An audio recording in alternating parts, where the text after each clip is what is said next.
technology is always a solution in the crisis. So technology will be really handy. There are multiple areas in which this technology would be adopted. One area is in the conduction of admission tests, the learning space.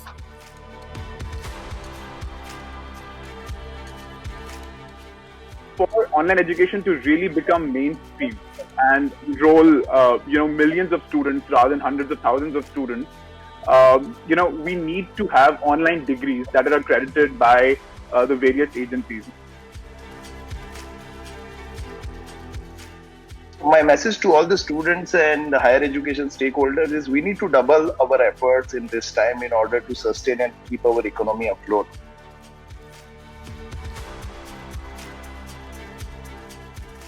In India, we have to look at technology and education 4.0 as actually providing education to the uneducated, people who are not getting quality education. Education 3.0 was nothing but technology driven. This is now going to be a permanent feature and is now going to figure in all the teaching learning activities of times to come.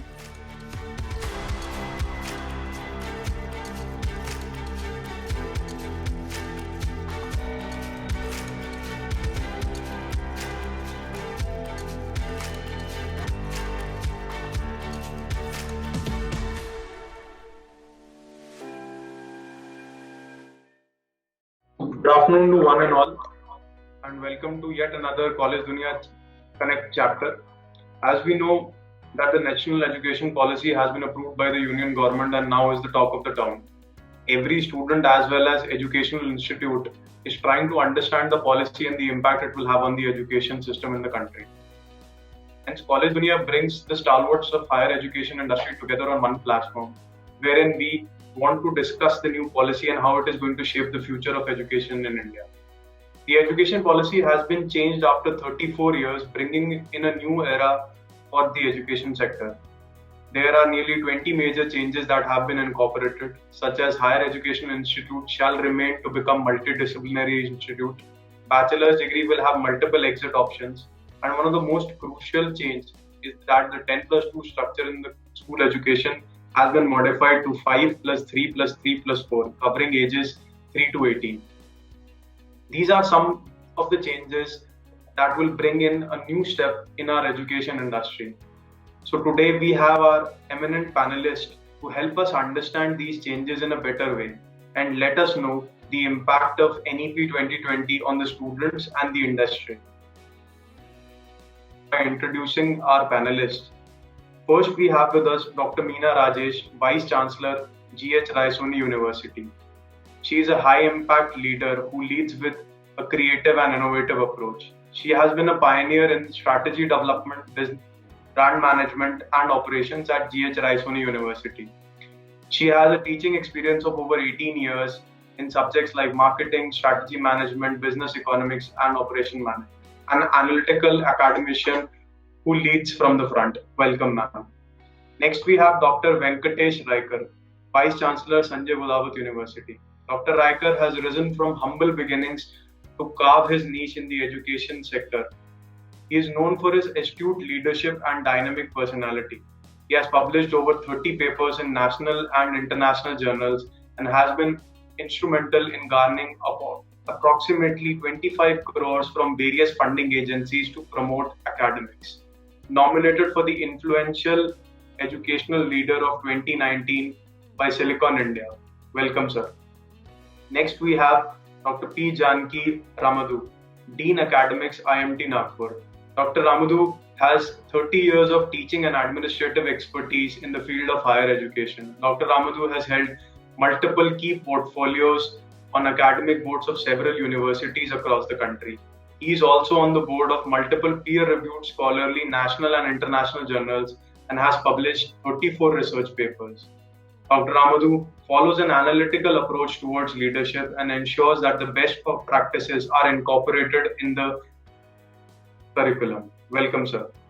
Finally, we have with us Dr. Navneet Sharma, Dean IFIM Business School, Vijayabhumi University.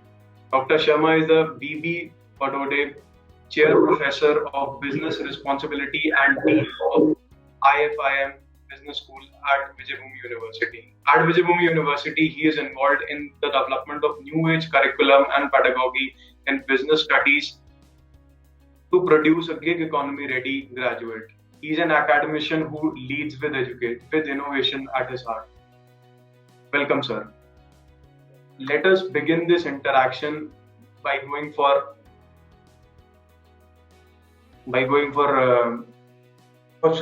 opening remarks. Dr. Meena, can we have your opening remarks, please? Yeah. Good afternoon, all dignitaries present here. Thank you, College Dunia, for giving us the opportunity to discuss and deliberate on the current hot topic, that is the national education policy. My take on this is the main objective or the aim of this policy was to bring in India as the global knowledge superpower. That was the main objective behind having this policy after 34 years. We should remember that this is only the third time that we are revamping the Indian education system since our independence. What take I would say is this policy has aimed at bringing dignity to the skilled laborers.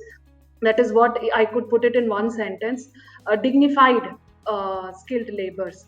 The main objective of this national education policy was to bring in quality, at the same time equality for all. That is learning, education as learning throughout the life. What we were ignoring the earlier education, that is the pre-primary education for the kids, is being taken into consideration, and the schooling system has been revamped with 5+3+3+4 system. Again, there is a major paradigm shift from what to think to how to think. This is again bringing in the critical thinking analysis part, which is in any way missing out in today's generation. So the shift of how to think is again, that would bring in a major change in the curriculum of the Indian education system here. And another highlight of this was the multiple entry and exit of the students. We have always seen that the students were deprived of their passion, their interest. They had to give up because of their rigid education system that we had.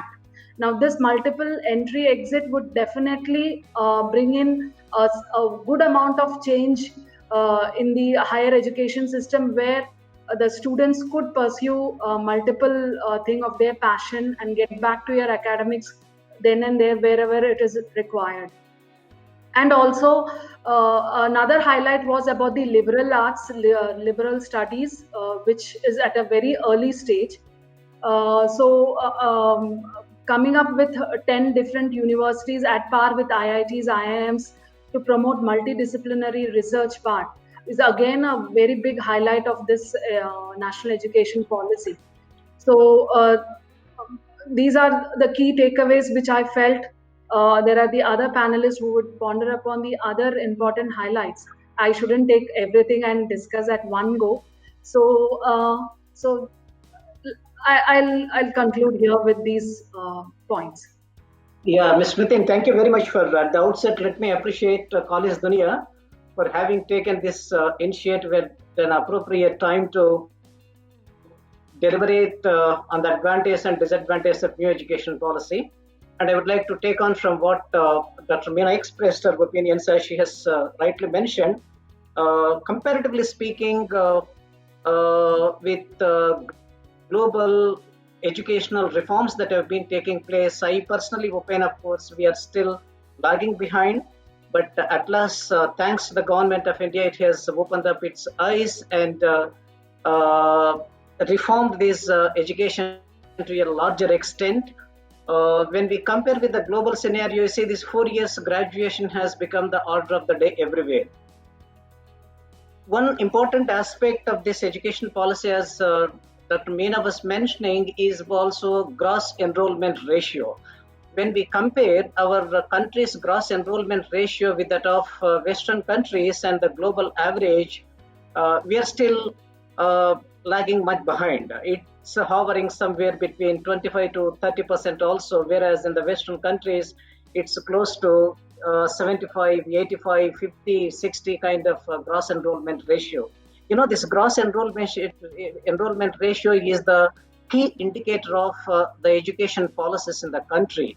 It's a high time for us to relook into as to why this gross enrollment ratio has been very low in the country. Is it due to the fact that there are no enough infrastructure facilities within the country, there are no enough educational institutions within the country, or is it not the people of the country are not very well aware of this education? There is another important thing is about reaching out to the villages about this education. Yes, there are some reforms in that. These days, government schools have been started in various villages, but still there is a need for us. And doing away with this MPhil degree is another key important factor as the researcher.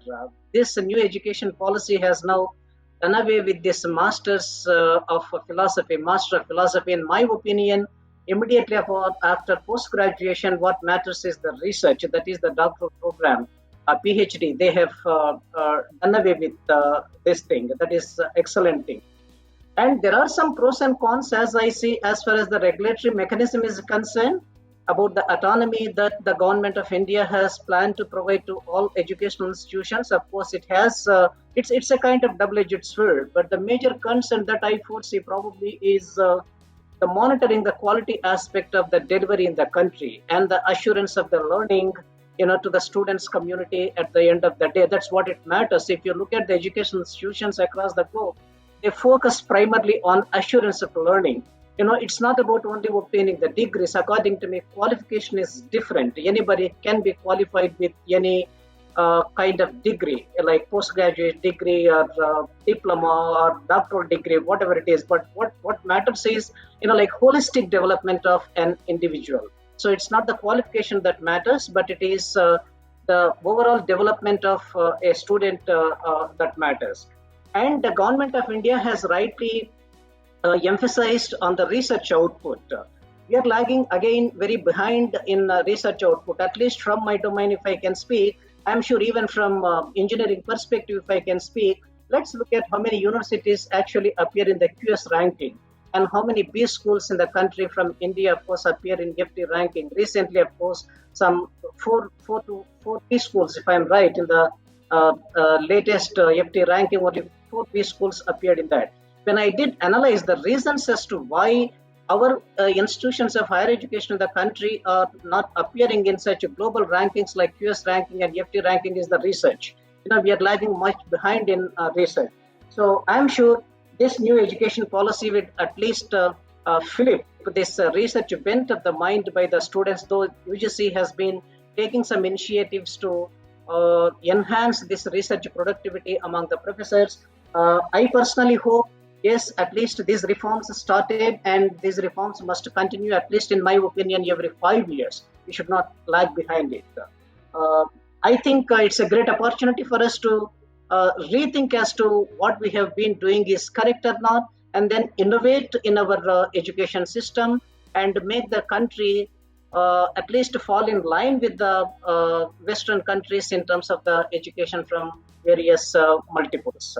Thank you very much. I think I shouldn't take much time. We have other panelists here.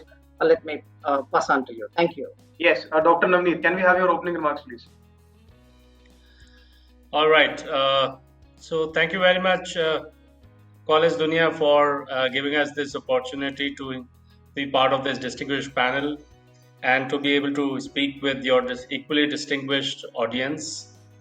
I will keep my opening remarks very, very crisp. The first thing which the new education policy does is to bring the student at the center of the universe of higher education. That's the first change it does. It dismantles a number of man-made or artificial divisions or disruptions or brackets which were created either by regulation or by university administration. So it dismantles a number of man-made barriers and frees the education from the clutches of people who are not there to directly benefit from high quality education. So it brings the student at the center of the universe of higher education. That's one thing it does. The second thing it does, which is hardly a matter of celebration, that it reiterates what the Kothari Commission has iterated 54 years back. It only reiterates that. So basically, it recognizes that perhaps the education sector must change now. It cannot afford to remain the same what it used to be. So I think it is now, whether by choice or choicelessness, it is setting the higher education space for a much bigger, reform, much bigger transformation in next 5 years. So that's my opening remark. Thank you, Nitin, for this opportunity. Thank you so much, sir. Thank you so much. So my first question to you, Dr. Meena, is how critical are the recommendations of the policy to improve the quality of overall education in the country? See, first and foremost, when we talk about quality assurance part or checking out the quality of education system here, there are multiple agencies which does, and now this current new education policy has brought in one single center for governing the higher education, leaving apart from the medical and the law education, the rest of the other higher education would come under one single entity. Now, the thing that we need to appreciate is the rigid examination pattern, the assessment pattern that we've had would be fully transformed into a new format. So from summative to formative assessment would be done, which again would really go with the benefit of the students crowd over here. And not only this, but also the second most important part was the academic credit bank that we have that's being introduced here. So the students would accumulate as many as credits they have earned, and could earn their degree, diploma, or certificate according to their eligibility part. So there is a total reform in terms of the assessment part, the curriculum part, the CBCS mode that we go for it, like outcome-based education. So that again were very much limited to a certain number of institutes. That will be, implemented across all the segments of this education sector. So definitely the quality part would bring in a major amount of change throughout the education system in India. Thank you for the answer, ma'am. Stemming from your remarks, Dr. Sharma, what changes in the mindset of the regulatory bodies are required to incorporate the new policy? What sort of mindset are we looking at? I think in terms of the regulatory philosophy, which has to undergo transformation, as much as the institutions who have to comply with the regulation, as much as they have to reform themselves, the regulator and the regulation also have to be a little more different than what they have been. I will try to focus on one single parameter on this. That is, one of the central tenets of regulation is competitive neutrality, right? So if the regulator, whether it is HECI or multiple regulators, as the scenario will continue to evolve, we really do not know.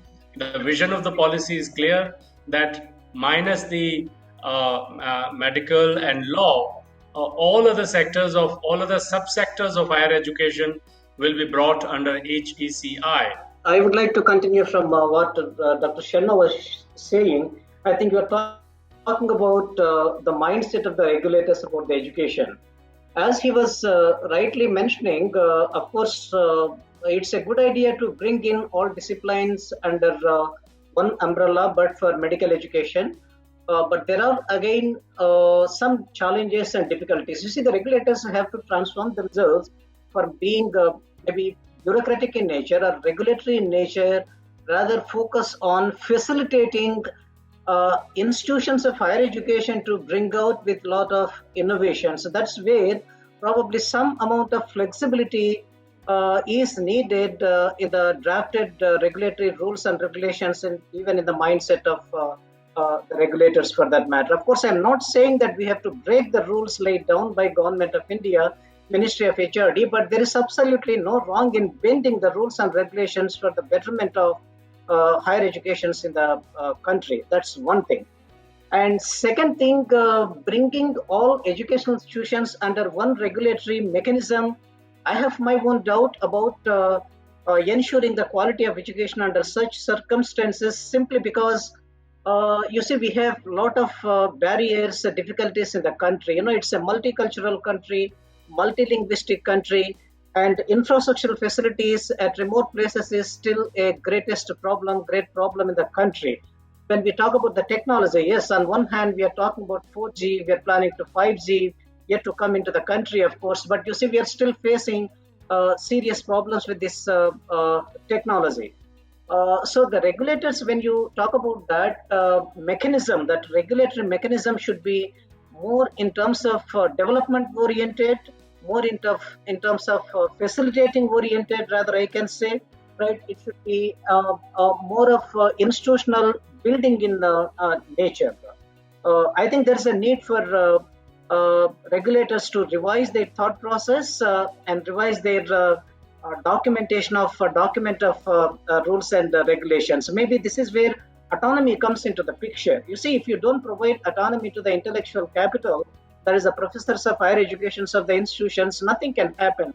After all, higher education institution, what is it? It is only the professor, it is only the intellectual capital, of course clubbed with the infrastructural facilities. But physical infrastructural facilities these days, no institutions can really feel boast of, can really feel proud of. It's very easy to build in infrastructural facilities. So regulators must primarily focus more on how to develop that intellectual capital, and they must aid, they must facilitate, they must encourage the educational institutions to build up that intellectual capital within that institution. I was just talking about this research in this regard for that matter. So plus, of course, thanks God, the University Grants Commission has started implementing the revisions of these pay commissions to the professors. Now it's decent, though I can't say the best when compared to the global averages. We are still lagging behind, but it's at least decent. So these regulators have to think of motivating the faculty. Today you see, you find most of the students from top institutions, technical institutions and management institutions getting into the industry. Not that they don't want to get into the academia for that matter. You see, like academia, the motivation for the people to get into academia is still not to that extent as we find in Western countries, right? So this is where the regulators have to revise their thought process about facilitating the educational institutions to emerge world-class institutions. Thank you, Nitin. Thank you so much for your remarks. Dr. Raiker, can we have your opening remarks as well as your opinion on how the policy will help in assessing the students? Will it be easier or will it be more productive? Yeah. Now am I audible now clearly? Yes, sir. Yes, sir. Please proceed. Yeah. See, this policy, the National Education Policy 2020, focusing more on holistic education, integrated, inclusive, enjoyable, and engaging. The four pillars of this NEP are access, equity, quality, affordability, and accountability. The principles of this policy is mainly focus on flexibility and multidisciplinary, interdisciplinary, and transdisciplinary. There are no hard separation between vocational education and the professional education, and conceptual understanding than rote learning, and focusing more on creativity and critical thinking with the proper values and ethics. So these are the plus points of this, NEP. Because earlierly, what we used to do, we used to follow only single type of domain issue students used to focus. Here, focus more on is multidisciplinary, transdisciplinary, and interdisciplinary. And also, I think the questions you have asked about the regulatory authorities. Yes, all are coming under one umbrella called National Higher Education Regulatory Authority. Apart from, there is one more what you call body is called National Research Foundation. So here in this policy, the research is emphasized, because in India, as on today, we give 0.69% of GDP for research purposes. But if you look at other countries, Europe or UK, USA, Germany and all, they give more than 3% of GDP. I think the government has realized that research should be encouraged. Another thing is about, like vocational, education. In India, it is only last 2012 to 2017, only 5% of the students have enrolled for vocational education. If you look at Germany, it is 72%, and US around 52%. So we have neglected vocational education in the last so many years. Because I think a student should be given a liberty to take whatever he wants to do. Because what is happening in India here last so many years, we focus on only one single domain. I think this policy, if it is implemented, it will takes care of not only the quality in higher education, it will take care of the the local areas content. So that's why in this national textbooks will be with the local content and flavors. And another thing, if I want to do engineering 4 years, so I have to do 10 plus 2 plus 4 years. But here, if the gifted students are there, if the advanced learners are, they can finish, within 2 years their BE degree. So this is one of the plus point of this policy. And also, it's a more holistic education, and it takes care of overall personality of the students. And he is given a chance to shine in his own field. I think there are so many plus points in this policy. I think only thing is, if everybody think that tomorrow only it will be implemented, as on my knowledge, if it is started, I think next coming year,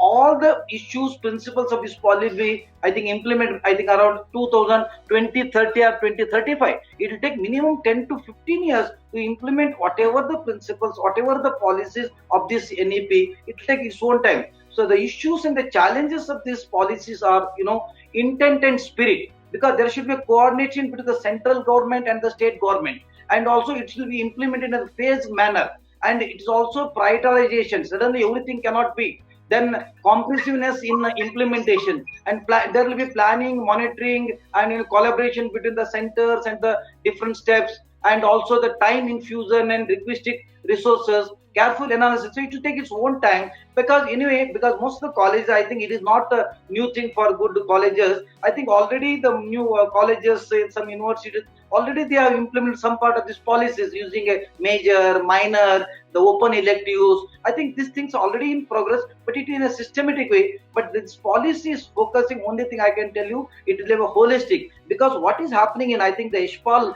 earlier UGC chairman used to tell, don't go for a specific technology like technology university, medical university, liberal arts. No, I think now we are realizing the Yashpal's statement. Only the university with a multidisciplinary approach, only that university will shine and flourish. Otherwise, single domain university will never flourish. I think we realize it now. Even in my own university, I got around 9 schools.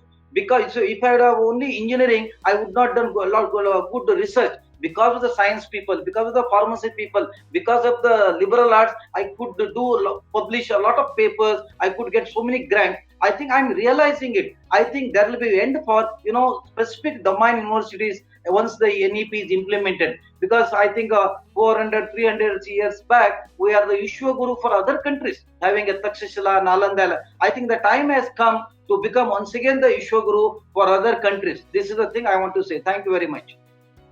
Thank you, sir. Thank you. I would like to go to Dr. Meena.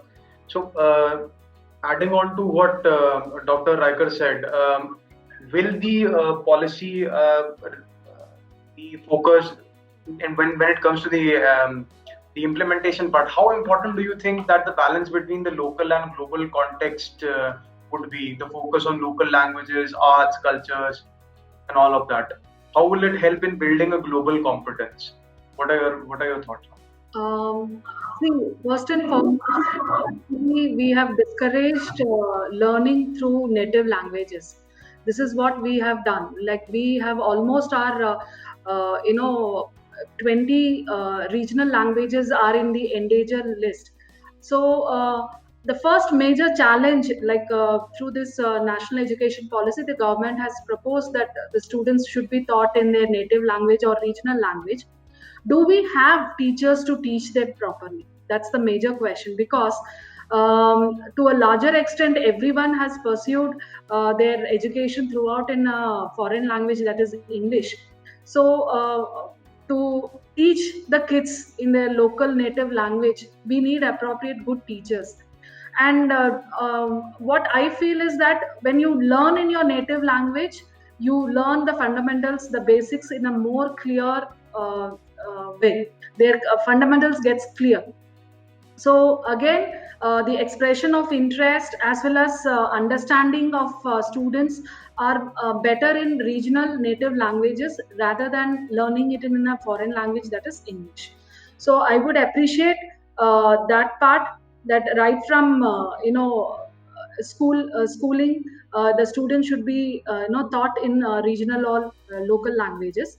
And talking about mapping with the global standards, see, still we are lagging behind, and the kind of proposal that we have put up in national education policy, it is a mammoth task for the government to implement it. If you see, the number of universities that we require are quite large in number, because we are targeting at least 50% gross enrollment ratio in higher education, whereas we stand around 26% right now. So it is almost doubling the gross enrollment ratio. Where are the universities we have? So again, that is a major challenge. And apart from that, the skilled part, the educational policies talks about vocational training right from standard 6. So that is something which would enable us to have students who could relate with the current situation. They can learn skills that are required and relevant for the current situation, which our current education system doesn't have. There is a major gap between the current scenario, what is required in the industry, and what we are teaching. So by introducing all those vocational skill-based training programs and other things, definitely we would stand at par with the global standards by introducing the native language as well as the skill-based program, and also the multiple entry-exit part in the higher education. So thank you, ma'am. Thank you for your remarks.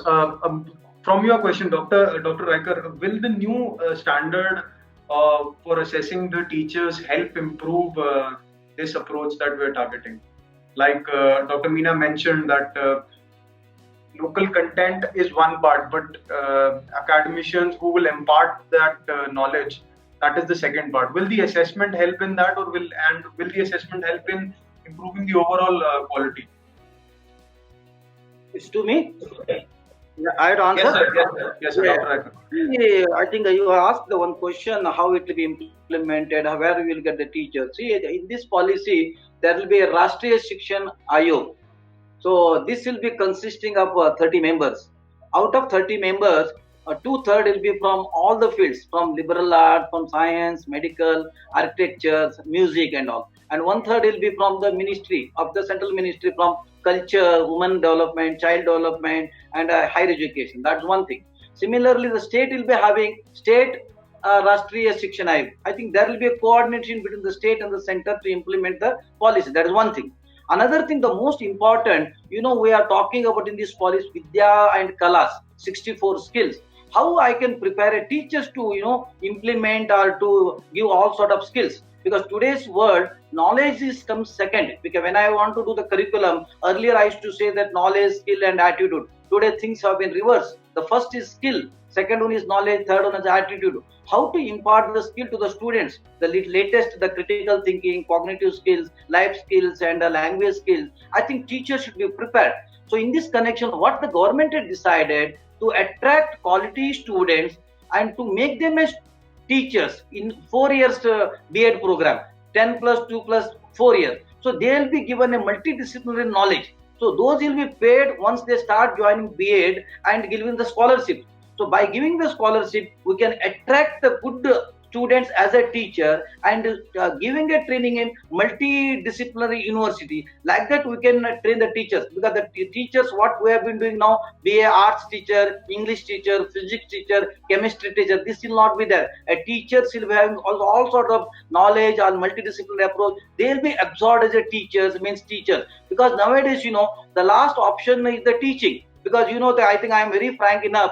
I think out of 100, I think only 5-10% have joined teaching profession with passion. Others 90 not interested in this teaching because they could not get job. I think I agree. I think our panelists agree or not, because the teaching is a noble service for the mankind. So attracting the good people for a teaching profession with a multidisciplinary knowledge, that's the need of the hour. Government in the policy has decided to recruit, giving scholarship and giving a training and make it. That's one part of. And second one is, the teachers training institution are coming up, and also I think this work, giving the skill set which is required for a different kind of students, it may be outsourced in the time being. All the things cannot take the government. I think coming days, I think we can expect there is a very, very good scope for teachers. Another thing is that in these policies, government has decided to invite 100 foreign, top university in India to operate it. That is the one more thing I think in this. I think 100 universities are coming to India. So I think we can learn from them, collaboration, tie-up. These are the need of the hour. I think, because of this corona, because of the online education, our students could get a very good knowledge from different sources. Because there are so many platforms are there, materials available. Knowledge dissemination is not the need of the hour. The NEP focuses more thing is how to develop the skill set of the student. I just give one simple statistics. In India, last 3-4 years, the number of engineering engineering student seats are engineering diploma ITI 37 lakhs. Out of 37 lakhs, 19 lakhs only take the admission. That means that number of seats are vacant. Out of 19 lakhs, only 6.2 lakhs are getting job. What is the issues in this behind it? The companies are not getting engineers, and our students are going abroad for higher education. Nearly 5 lakh students are going abroad. We hardly get students from Nepal, Burma, Sri Lanka and Gulf countries. I think these are the issues. Why our students are not getting jobs? Why in spite of this number of sanctioned intake? I think these are the issues I think is addressed very much in NEP. Thank you very much. Thank you, sir. Dr. Ramalu, your thoughts, sir.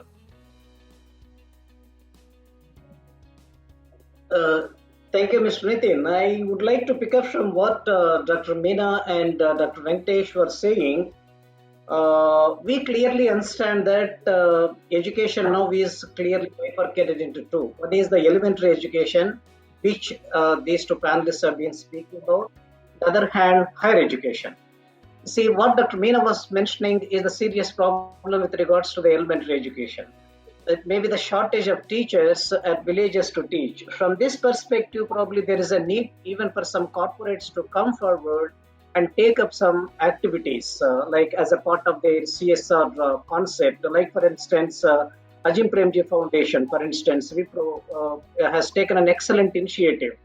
They have allocated thousands of crores of money exclusively to teach the teachers for training, the students within the villages, completely in elementary education. I completely agree that elementary education is the strongest foundation for any higher education, higher education in any country as such. I think government must go back and focus more on elementary education than completely looking at only the research productivity and only at higher education. That's number one. And second opinion I have about this multidisciplinary higher educational institution, I have, with due respects to the views and opinions of the rest of the members, I have my own views about this multidisciplinary higher educational institution. The institution of higher education need not have, too many branches of education, too many disciplines, in there. What's needed is more of vertical integration, in fact, look at IITs. They're well known. These days, IITs started appearing among the global ranked, technical institutions. IIMs, say for example, like medical universities, say for example. This concept has been there across the globe. But for the universities like Harvard, say Oxford, say like Kellogg's or Stanford, say for example, they have multidiscipline. But within the university, the mechanism should be such that each and every discipline should be identified as a strategic unit, academic unit, and must have its own freedom to grow and compete, global institutions in its discipline. So that is how it should be needed. What is more required is vertical. And talking about the point that Professor Venkatesh was talking about is, he's talking about the employability. The word called employability is very critical here. See, that depends upon the curriculum that we have, but apart from this employment problem, we also have serious personality development problems these days. If you happen to see, most of these coaching institutions have been converting these +2 candidates simply to get into IITs, but are they really focusing on the personality development, like life skills? That is another critical point that we are lacking in the country. Life skills. IITs these days realize that apart from BTech or BE, whatever it is, life skills is equally important. I think we should focus more on this kind of overall development of students as individuals, good human beings with values, ethical systems, say, for example. So these are the needs. Dr. Venkatesh, thank you, Mr. Mittal. What courses do you see becoming popular post the implementation of the policy? Which particular courses you see becoming more in demand? Yes, sir. Yeah. See, now India is famous for Indian talent. So because Indians are famous for intelligent quotient, because of this VUCA word or because of this distributed technology, India has got a very good chance to become a leaders in these areas like Industry 4.0 or Education 4.0, Society 5.0. Because everywhere people are talking. Like this year, I just inquired. Everybody wants to become a computer science engineering. Nobody is asking mechanical civil engineering. Because of this, data analytics, IoT, deep learning, pattern recognition, robotics, augmented reality, then mixed reality, virtual reality. I think only in India, only 5% were implemented. The future will be totally on, this technology, what you have been talking. I think another 30, 40 years, I think I heard that I think a lot of research is going on in teaching learning process that is called created talent. The created talent, the new word, that how to make the teaching learning process effective. I think I heard that the cobots will come to the market. Cobots means collaborative robots. The teachers will not be in the classroom. The robot will go to the class and take the classes. If any doubts are there, person in the remote places sitting in America or Japan, he will clarify the doubts. I think the future technology will be totally computer oriented because India is having a good IQ. We will be dominating the whole world. I think this latest emerging areas, like I told repeatedly, this all machine learning, data analytics, business analytics, robot and renewable energy, quantum mechanics, nanotechnology. These are the areas you will definitely take care of these things. I think we should prepare, and the only thing for Indians is good because if you look at the whole in America, IT world, all the IT company CEOs are Indians because of our good genetic plus points. I think these are the areas will be the futures. I think I hope that all my panelists will agree because even I think Professor Janaki sir was telling that is his view was about domain specific. I do agree to some extent. Today, mechanical engineering, if he doesn't know the computer knowledge or interfacing knowledge or something about IoT, he cannot survive anywhere. Renewable energy, civil engineering, GIS, if he doesn't know the IoT application in civil engineering, he cannot survive. I think these are the areas will dominate for another 20-25 years. That is the thing I want to say. Thank you, sir. Yes, Dr. Meena. This educational policy stresses upon STEM, that is science, technology, engineering, and mathematics. So application-based, courses would revolve around these four major pillars. So we can expect courses on these areas also. Just to add on to Dr. Venkatesh, I just thought, and also courses relating to climate change. That could be another area where we could see new courses coming up, because that's one of the challenge areas where we can expect few courses. Ma'am, will the flexibility of multiple entries be incorporated in all these courses and in all these popularity courses which are coming, these popular courses like Dr. Venkatesh just mentioned, that certain courses will become will have a predisposition for them based on our high intellect and our grasping ability. So will the multiple entry be a crucial element in adapting these courses? Yeah, definitely. That's an add-on feature that we have multiple entry exit part. But the thing is that we don't have a proper structure in place. For example, the current education policy says that if you complete 1 year, he gets a certificate, and a 2-year a diploma, and a 3-year with a degree, and a 4-year with degree with research. Such things do exist right now also. Like, we do have all these things.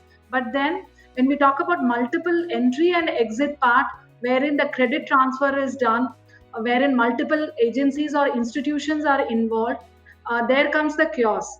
So the proper SOP needs to be there in the place for smooth processing of this multiple entry exit part.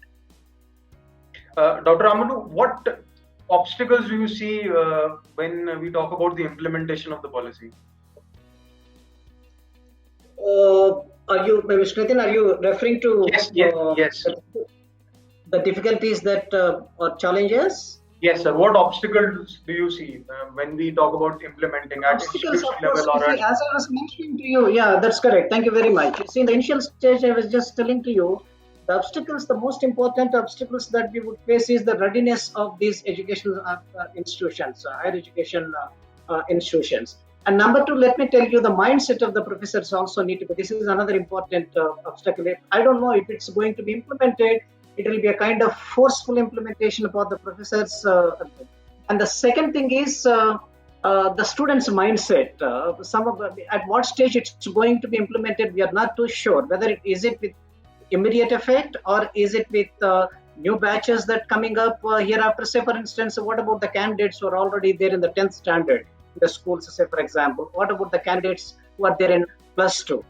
So there will definitely be some gap in implementation. There will be some difficulties in implementation, particularly with regards to aligning the current education system with the proposed new education policy. This is the major challenge that we have.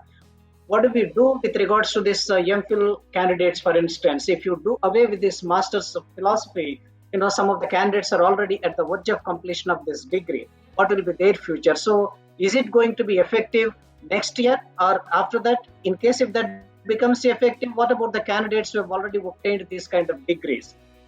That's the and second challenge that we would face is, of course, it's good that 4 years degree is the need of the hour in line with the global standards. You go to any Western university, admission criteria for post-graduation is a 4 years degree for any postgraduate, and work experience is also equally important for most of postgraduate. India is only the country, very rare country, wherein we have many students without work experience into post-graduation of any discipline, particularly professional and technical degrees that way.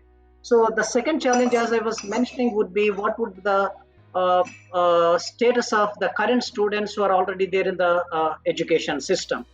And third one is the controlling mechanism, regulatory mechanism. This is going to be the greatest challenge for government of India to ensure the quality of the education delivery. I have my own apprehension. I'm subject to correction. I'm sorry if I'm wrong in my opinions. I have my own apprehension if some of the education institutions would become factory of degrees, factory of awarding the degrees, or will it really become, institution of higher education? Thank you for your These remarks, would be some of the we have difficulties Dr. that probably Sharma back with us. Dr. Sharma, my question to you was, sir, that what do you think that the policy will bring to the mindset of a common man, a parent, a recent graduate, or a student? What are your views on that? What sort of mindset are we talking about? That's an excellent question. Nitin, because all of us who are sitting inside the universities, inside the academic institutions, of course we interact, we face the parents very regularly. But this is not necessarily to say that we are fully alive to the common man's expectation, common man's perspective of the higher education, right? So therefore, I mean, a common man's perspective on higher education is that this is a ticket to prosperity. This is a ticket to a good job, right? But unfortunately, the economic environment around us, the so-called Industry 4.0, the so-called gig economy job roles, all of this, the economic or the industrial organization around us is undergoing a massive transformation. So therefore, it is not possible that the education space can remain the same. This is a fundamental fundamental challenge to the higher education. Unless degrees correspondent to unless degrees correspond to competence, proper professional skills, the degrees are fast losing sheen. If you see the recruitment trends, a number of big recruiters are now recruiting people for competence and not for degrees, including the Googles and Amazons and the big recruiters in India or outside India. So therefore, for the common man, coming back to your question, Nitin, unless a degree ensures competence development, if I borrow the phraseology from the NEP itself, cognitive development, competence development, unless that is assured, the temples of learning and the degree may no longer hold the same respect in the mind of a common man. So that's something we have to watch out for very, very carefully as administrators in the higher education space.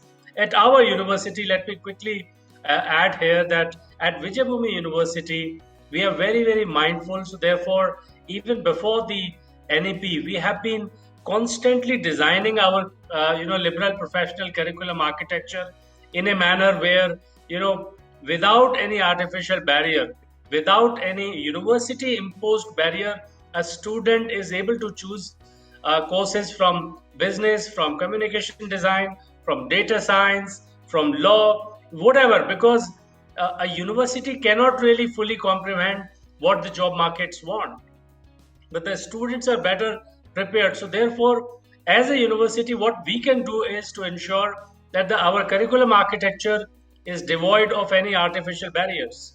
That is what we have done, and I think that is one of the ways in which universities can truly understand and serve the common man's understanding or expectation from higher education. I hope that answers your question. How do you see the influx of entrepreneurs post the implementation of the policy? Dr. Amadou, can I have your thoughts, sir? Yeah, correct. I think this would provide a lot of opportunity for the entrepreneur to take the candidates, and even not only among the entrepreneurs, even among the students community. Since this new policy provides flexible entry and exit systems, it may facilitate the students with the entrepreneurial mindset to come out in their stream of education and start something new. But I wish this education policy should also have focused more on making the students become more of the entrepreneurs rather than becoming only the employees. You see, like generating the employment is very critical in the current scenario, that bent of entrepreneurship. Probably in the curriculum, there is a dire need for government to think of bring in some entrepreneurship related contents into every discipline, including engineering, management, medicine, whatever it is. That would actually motivate the current students to start new ventures. Recently, of course, new ventures rate, India emerged as, of course, one of the top countries in the new ventures, but there is still a long way to. The sustainability is another important aspect of these new ventures. You see, like how many of these new ventures have been sustained? What is the gestation period and average life of these ventures? In my personal opinion, because of this flexibility and innovations that the policy is proposing, it would actually flip the entrepreneurial approach among the students community, and it will definitely enhance that opportunities for the students, I think. Thank you, sir. Dr. Meena, your remarks. See, as I told you, right from standard 6, they have introduced the vocational training part.